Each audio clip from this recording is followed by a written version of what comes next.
Welcome to Easy Learning. Exercise number 164.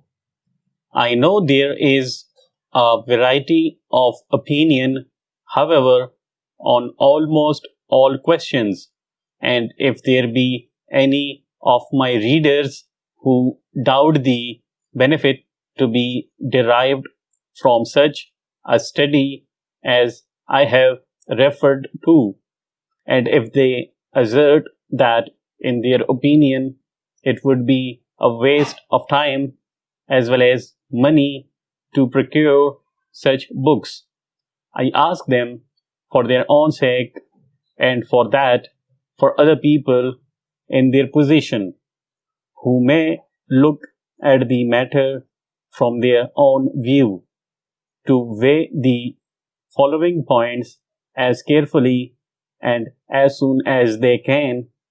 How often do we come across such phrases as toad eater, salted accounts, etc.?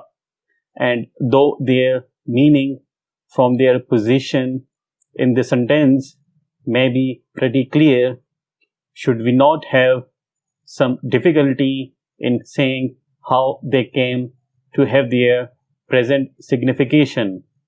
Have we not all occasionally read some phrase or heard some allusion which we did not understand? And have we not sometimes lost the beauty of a passage through our want of knowledge? I think there will be few who will dissent from this. Full stop.